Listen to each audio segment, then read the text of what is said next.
Je suis là pour supporter. Répète ce que tu sais. Je me tiens ici pour partager ce que Dieu a mis sur mon cœur. Et j'aimerais remarquer que je ne suis pas ici en tant que pasteur. Je connais ma place en tant que femme de pasteur. Mais c'est juste une exhortation que j'aimerais partager avec vous. Une exhortation qui va nous faire tous du bien. Parce que selon la parole de Dieu, le Seigneur a donné l'ordre aux hommes de diriger l'Église. Nous, en tant que femmes, nous les supportons dans leur ministère. Pour ne pas que vous pensiez que je suis le pasteur. Non, je suis votre sœur et nous allons partager ensemble ce que Dieu a mis sur mon cœur. Et je vais demander à ma sœur Amoura de prier pour moi, pour que Dieu, en tout cas, au travers de sa parole, puisse nous parler. Amen. Lord, I'd like to pray for the word that we're about to receive. I pray that it does good to us, Lord, and that we learn something new again today. I pray that you allow us to be able to apply it to our daily lives. Bless Mama, she shares the word. In the name of Jesus, I pray. Amen. Amen. Notre texte de base ce matin, c'est Jacques 1. Je vais demander au pasteur Aka de prendre Jacques 1, le verset 1 au verset 4. It's in the book of James 1, verse 1 to 4. I read the English version. It says, "Greeting from James. This letter is from James, a slave of God and the Lord Jesus Christ. It is written to the Jewish Christians scattered among the nation. Greetings. Dear brothers and sisters, whenever trouble comes your way, let it be an opportunity for joy. For when your faith is tested, your endurance has a chance to grow. So let it grow. For when your endurance is fully developed, you will be strong in character and ready for anything." Amen. Amen. Est-ce que tu peux prendre aussi la version en français?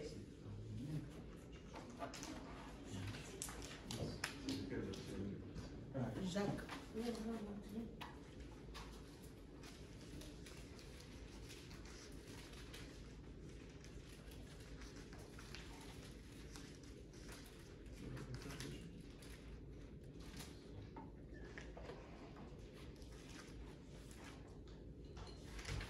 Moi, Jacques, serviteur de Dieu et du Seigneur Jésus-Christ, je salue le peuple de Dieu répandu un peu partout dans le monde entier. Résistez dans les difficultés, mes frères et mes sœurs chrétiens.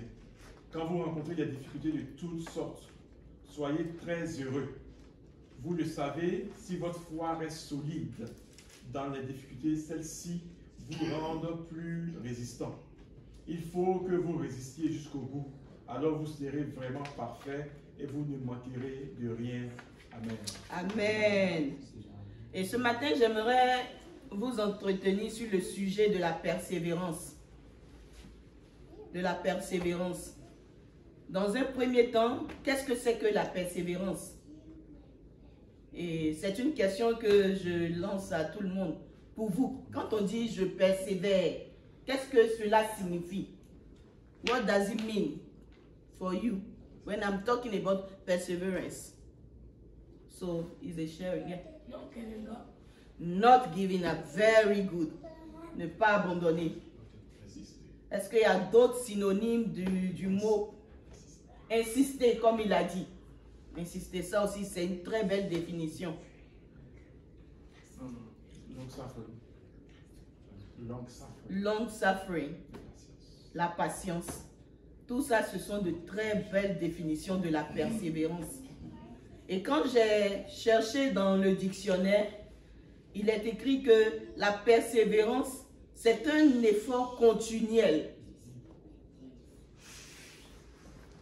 en vue de pouvoir accomplir malgré les difficultés, notre goal, notre objectif. Donc, c'est un effort continuel, malgré les difficultés, malgré les échecs, malgré les oppositions, afin que nous puissions accomplir notre objectif, ce que nous recherchons. Être persévérant, c'est être bold. Je ne sais pas comment le dire en français. Audacieux. C'est être ferme, inébranlable. C'est la persistance, la ténacité, la détermination à pouvoir atteindre un objectif qu'on s'est fixé. Et la parole de Dieu nous éveille ce matin sur ce sujet. Pourquoi? Parce que nous vivons dans un monde où nous faisons face à beaucoup de réalités. Que ce soit les païens, que ce soit les chrétiens. À cause du péché, nous sommes soumis vraiment à beaucoup de choses. Mais le Seigneur nous demande d'être persévérants, de faire preuve de persévérance. Et il ne nous dit pas de persévérer seul. Parce qu'il sait que dans cette persévérance qui est un processus, il sera avec nous et il est avec nous. Il nous exhorte à persévérer. Pourquoi? Parce que son désir pour lui, c'est que nous puissions obtenir la couronne de justice qui nous est réservée dans le ciel. Parce que c'est le but fondamental de tout chrétien, accéder un jour au ciel. C'est vrai, nous parlons d'accès au ciel. Mais pendant notre vie sur la terre, parce que Dieu nous a créés pour que nous puissions aussi jouir de la vie sur terre. Et puisque cette vie-là sera jonchée de difficultés, Dieu nous promet sa fidélité. Voilà pourquoi dans la Bible, il est écrit que même si vous passez dans l'épreuve, le Seigneur ne vous abandonne pas, il est avec vous. On a l'exemple de David, de Daniel et ses compagnons qui ont été jetés dans la fosse aux lions. Ils ont été jetés dans le fourneau ardent. Mais c'était comme si cette place-là était transformée en un lieu où il y avait un climatiseur pour les protéger. Et le Seigneur nous promet sa fidélité tout au long de nos vies. Every step of your life, God will be there with you. He will never going to leave you, struggle on your own. But when you're going through trouble, and then you think that God is silent, what you need to do is to carry on praying and never leave hope or give up. You should carry on putting your trust in the Lord. Because sometimes, parce que quelquefois, quand le Seigneur est silencieux, qu'est-ce qu'il recherche de nous? C'est une manière pour lui de build up, de construire notre confiance en lui, notre foi en lui. Et aussi, c'est pour lui une opportunité de nous former, de nous entraîner. Et quand on parle de formation, on voit au travers de nos enfants, ils vont de year 1, year 2, et every step of the way, il y a un challenge à affranchir. Avant que tu ne passes de year 1 à year 2, il y a un examen, il y a un test pour voir si tu es capable. Et cela est pareil pour la vie de nous chrétiens. Quand nous passons, quand nous grandissons avec le Seigneur, il est important, comment je pourrais dire, cela est important que nous puissions passer par les épreuves. Et cela va solidifier notre foi, notre caractère, notre confiance en Dieu. Imagine, tu es un élève, tu n'as jamais passé d'épreuve pendant l'année scolaire. Et puis à l'examen, tu te trouves devant un sujet. Tu vas te débattre.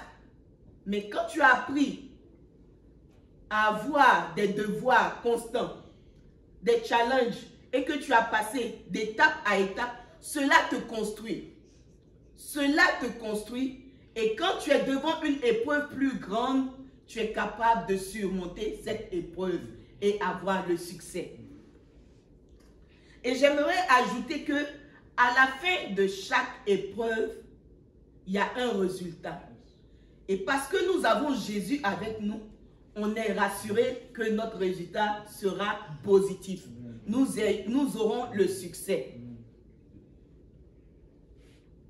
Pendant cette période-là, il est bon en tant qu'enfant de Dieu que nous gardons nos yeux fixés sur le Seigneur. Parce que c'est lui qui nous promet sa force. C'est lui, par son esprit, nous pouvons avancer. De nous-mêmes, nous ne pouvons pas. Parce que quand tu fais face aux adversités, ça fait mal. Souvent, tu ne sais même pas comment te débattre. Mais en tant qu'enfant de Dieu, nous avons nos regards fixés sur le Seigneur.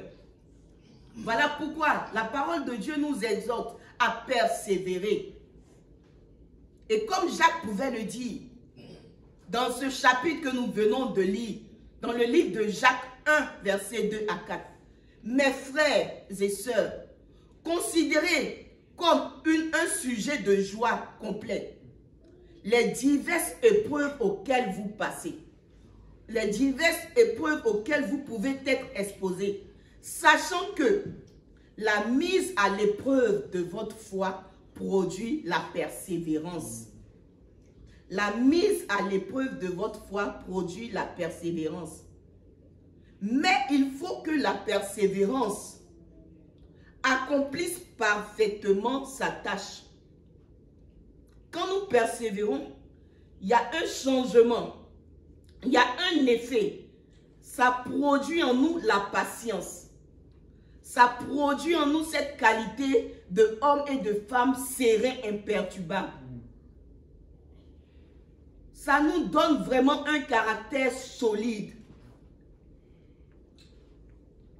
Quand j'étais plus jeune et que j'étais en Côte d'Ivoire, il y avait la publicité d'un pot, un seau que les gens vendaient.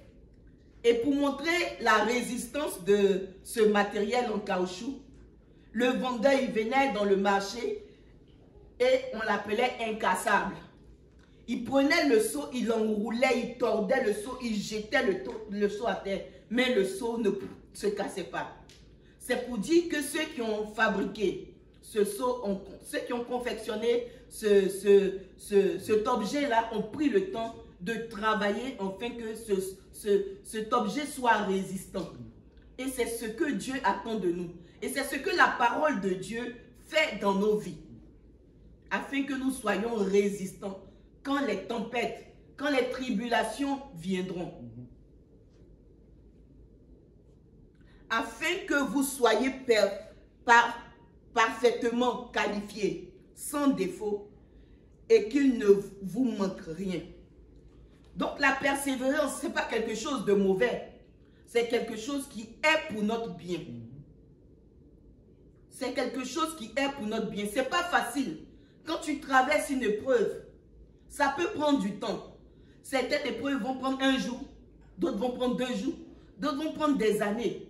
Mais est-ce que nous avons vraiment cette force-là de nous attendre au Seigneur? Est-ce que nous avons cette force de nous attendre au Seigneur?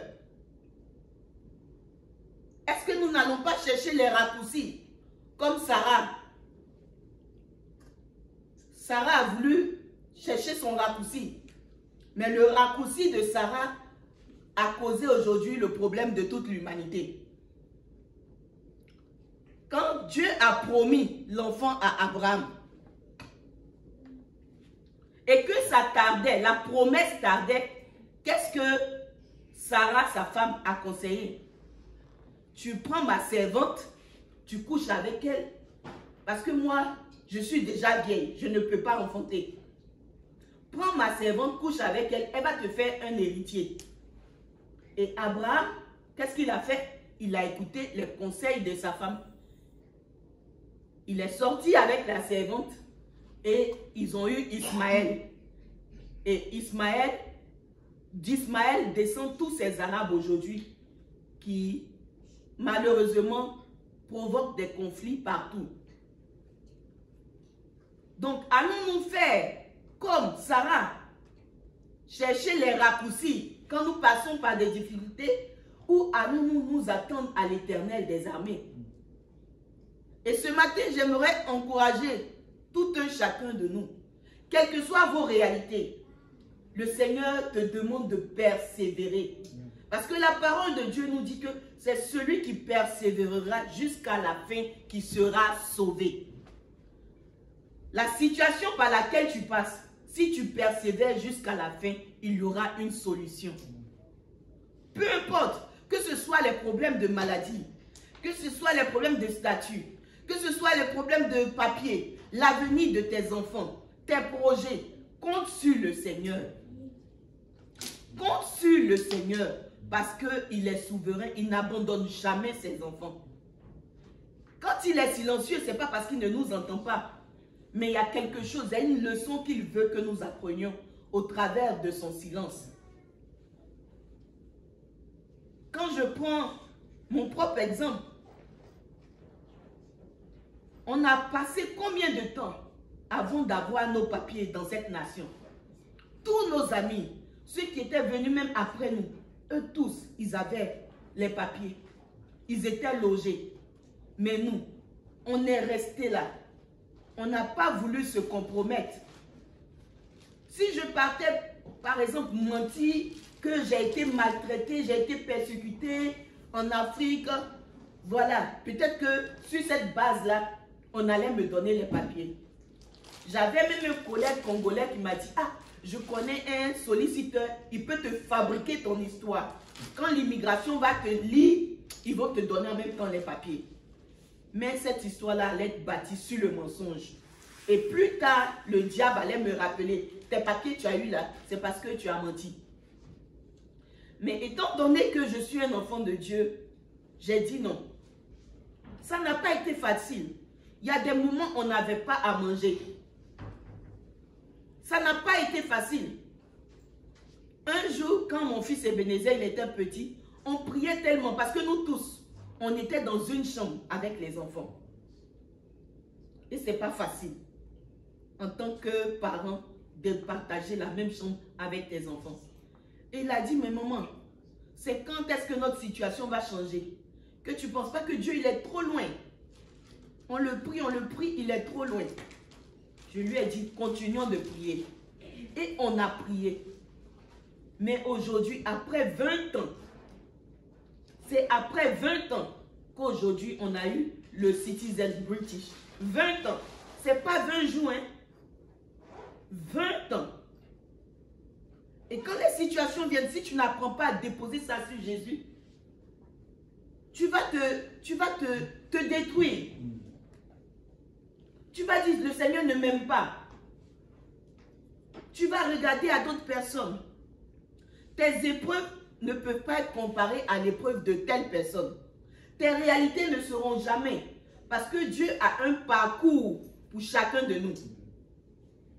Dieu a un plan pour chacun de nous.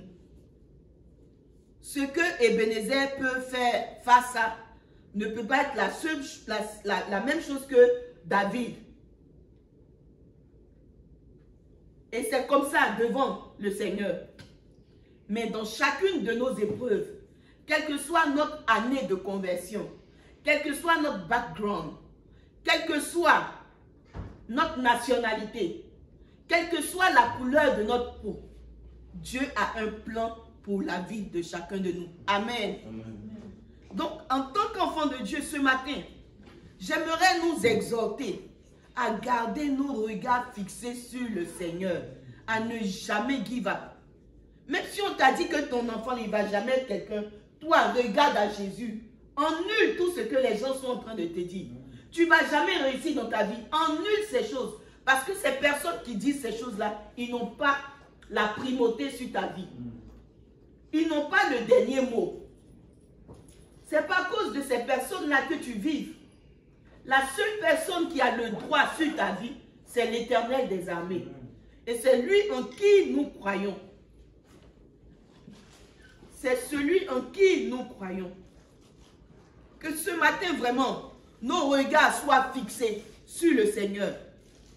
En persévérant, il y a des dispositions à prendre en tant qu'enfant de Dieu. Parce qu'on sait que les épreuves peuvent être difficiles. Donc, il y a des dispositions à prendre. La première des dispositions, c'est de t'assurer que tu t'approches du Seigneur. Parce que c'est lui la solution. Mais malheureusement, devant les épreuves, tu cours vers ta copine, tu cours vers ton ami, vers ton frère pour lui expliquer toute ta vie. Mais est-ce que ces personnes-là ont vraiment la solution? Aujourd'hui, beaucoup de couples ont été détruits. Pourquoi? Parce que l'ami, le frère a donné des conseils qui n'ont pas marché. Si l'autre a fait ça, voilà ce que tu dois faire. Mais qu'est-ce que la parole de Dieu te dit par rapport à l'attitude que tu dois avoir quand tu traverses telle ou telle épreuve? Donc, notre responsabilité en tant qu'enfant de Dieu, quand nous traversons des épreuves, c'est de revenir à la parole de Dieu et nous attacher aux promesses de l'Éternel. Amen. Avoir l'espoir, compter sur lui, malgré tout ce qui est autour de nous qui nous montre que ça ne va pas marcher. Nous, on regarde sur le Seigneur jusqu'à ce qu'il agisse. On garde une totale espérance en l'Éternel. Et en ayant cette espérance en l'Éternel, ça nous emmène à prier, à parler. Dieu est un Père pour nous. Il veut que nous nous approchions de lui. Il dit, celui qui frappe, il ouvrira la porte. Celui qui cherche, il se laissera trouver par lui. Matthieu 7, 7. Donc le Seigneur est là à ta disposition. Mais seulement tu dois retenir que quand tu demandes, soit pour lui, ce n'est pas le bon moment, soit il veut t'apprendre quelque chose. Il veut t'apprendre quelque chose. Donc la persévérance est une attitude qui va vraiment shape, qui va modeler notre vie chrétienne. Et c'est un caractère, une attitude, une valeur que nous devons avoir et garder en tant que chrétiens. Parce que la vie chrétienne est une vie d'épreuves constantes. Chaque jour est un challenge. Mais tu arrives à escalader tous ces jours-là parce que tes regards sont fixés sur l'Éternel des armées. Amen. Donc mes frères, ce matin, j'aimerais nous encourager. La vie est difficile, mais nous avons Jésus avec nous. Peu importe ta situation de santé, de statut, de ton avenir, peu importe le domaine dans lequel tu es en train de te débattre, ne te débat pas tout seul. Compte sur l'Éternel. Implique Jésus-Christ dans ta situation et persévère. Ne te laisse pas affaiblir. N'abandonne pas, ne décourage pas. Ne te décourage pas. La victoire n'est pas loin. Souvent, quand les épreuves t'accablent, à un moment même, tu ne sais même plus, c'est que la victoire même n'est pas loin. C'est comme l'accouchement. Quand le travail commence, c'est les petites douleurs. Mais plus l'enfant est prêt à venir, les douleurs s'intensifient. Plus les douleurs s'intensifient, la femme pleure, elle gémit. Mais au bout de cette souffrance, il y a la gloire. Et cela se traduit aussi au travers de l'histoire de notre Seigneur Jésus-Christ. De son parcours jusqu'à la croix. Ça n'a pas été facile, mon frère, ma soeur. Ça n'a pas été facile pour le Seigneur. Lui qui pouvait se défendre, il a préféré garder le silence devant cette réalité qu'il vivait. On l'injuriait, on le frappait, on lui crachait là-dessus. Mais il est resté silencieux parce qu'il avait un projet d'avenir pour l'humanité. Le salut de l'humanité. Il a voulu vraiment, son désir c'était de nous sauver. Et c'est le but pour lequel il est venu sur terre, Jésus-Christ. Voilà pourquoi les injures, les moqueries de ses propres frères même, ils étaient parmi ceux qui disaient à mort, Jésus est libéré, Barnabas. Donc souvent, les épreuves par lesquelles tu vas passer, ça ne va pas venir de loin. Ça va être tout près de toi. Your best friend, your brother, the one you think that you can trust, ceux sur lesquels tu pensais que tu pourrais compter. Voilà pourquoi ce matin nous avons chanté Jésus est fidèle. Les hommes de ce monde peuvent t'abandonner, mais Jésus est fidèle. Comptons sur Jésus-Christ que nous avons décidé tous ensemble de suivre. On ne suit pas un homme. Laissez-moi vous dire, Pasteur Aka n'a pas la solution. Le prophète international des Nations Unies, peu importe les titres que les hommes de Dieu se donnent, ils n'ont pas la solution. Aujourd'hui, on pense que si on va voir tel prophète, oh, il a la solution. Si je vais voir, on dit il y a tel homme de Dieu dans tel pays, tu vas chercher de l'argent pour aller là-bas. Mais en fait, ils n'ont pas la solution. La seule personne qui a la solution, la seule personne qui sait l'avenir, qui tient les clés de ta vie, c'est Jésus-Christ de Nazareth. Et c'est celui sur lequel tu dois avoir les regards fixés et persévérer jusqu'à ce que tu obtiennes ce que vraiment tu attends de l'Éternel. Donc ce matin, c'est un petit message d'encouragement pour toi et pour moi. Afin que tu saches que dans ta vie chrétienne, ça ne sera pas toujours facile, mais l'Éternel te promet son secours. Dans la vie même sociale, il y a toujours des épreuves. Mais l'Éternel, pour ses enfants, il est prêt. La Bible dit qu'il est près de celui qui le cherche. Et il est aussi le rémunérateur de celui qui met sa foi en lui. Donc que le Seigneur nous aide, chacun de nous. Que le Seigneur nous aide. Et comme le livre d'Hébreux pouvait le dire, je tends vers la conclusion. Hébreux 6, verset 12 nous recommande. En sorte que vous ne vous relâchez point et que vous n'imitiez ceux qui, par la foi et la persévérance, héritent des promesses.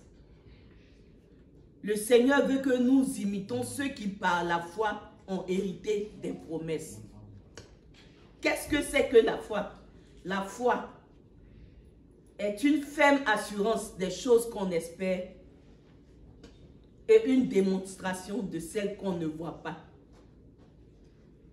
Donc c'est la persévérance qui va te conduire à garder cette foi afin de recevoir les choses auxquelles tu espères en comptant sur le Seigneur.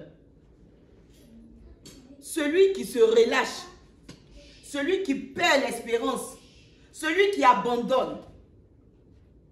Qu'est-ce que la Bible nous dit de cette personne-là?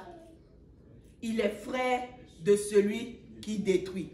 Proverbe 19, verset 9. Celui qui se relâche dans sa tâche, dans son travail, dans ceux auxquels il s'attend, il est frère de celui qui détruit. Donc mon frère, ma soeur, ce matin, prends courage. Prends courage. Regarde à ton Jésus. Aie les yeux fixés. Il ne faudrait pas que les choses autour de toi puissent te distraire. Non, tu es précieux et tu es particulier devant l'Éternel des armées. Il a un plan particulier pour ta vie. Et il sait exactement pourquoi toi, tu te tiens là aujourd'hui pour écouter sa parole. Il sait exactement pourquoi est-ce que aujourd'hui, l'homme de Dieu a demandé que je puisse intervenir. Certainement pour que tu puisses entendre sa voix. Et si tu entends sa voix, n'endurcis pas ton cœur. Dépose tout à ses pieds. Confie-lui tous tes problèmes. Confie-lui toutes tes difficultés. Et lui-même, il saura prendre soin de toi. Que le Seigneur bénisse sa parole. Et que le Seigneur nous aide. En tant qu'Église, en tant que famille, en tant que Noirs, dans ce pays, que le Seigneur nous aide à compter sur lui et à ne jamais baisser les bras.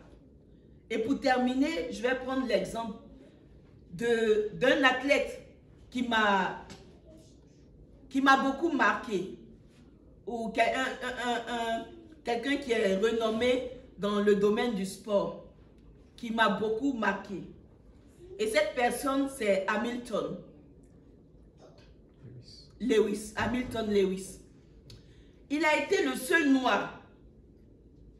Peut-être que maintenant d'autres personnes se sont ajoutées à participer à ces courses de racing. C'était un endroit fermé qu'aux blancs. Et c'était difficile d'y parvenir. Mais ses parents et lui ont persévéré. Parce qu'ils ont vu en cet enfant un avenir. Ils n'ont pas relâché. Malgré les difficultés, ils ont persévéré. Ils ont mis leurs forces ensemble pour conduire, pour pousser, pour encourager cet enfant. Et quand Lewis Hamilton a commencé à participer à ces courses-là, il était vraiment très, très, très sharp. Il réussissait. Et cela a causé la jalousie de beaucoup de ses adversaires. Et pendant qu'il est en train de conduire, tu entends dans les publics, les gens sont en train de faire des grimaces de singe parce qu'il est noir pour le décourager. Les gens dans le public font tout pour le décourager. Ils parlent de sa couleur, ils font des grimaces. Mais Hamilton, lui, son objectif, c'est la victoire. Il regarde dans sa trajectoire. Il veut la victoire. Que vous dites, que vous prononcez des paroles de racisme, que vous prononcez telle ou telle chose, moi, j'ai une trajectoire. Et ce jeune homme-là est resté focus sur la trajectoire. Et aujourd'hui, il est devenu célèbre dans le monde du racing. Et tout le monde peut admettre cela. Donc que le Seigneur nous encourage à avoir les regards fixés sur notre trajectoire. Parce que peu importe ce que nous cherchons sur cette terre, nous allons un jour tout laisser. Mais notre trajectoire ultime, c'est le ciel. Amen. Que le Seigneur nous aide à construire notre vie sur lui. Parce que demain, il y a un avenir meilleur là-haut dans le ciel. Que le Seigneur bénisse sa parole. Prions ensemble le Seigneur.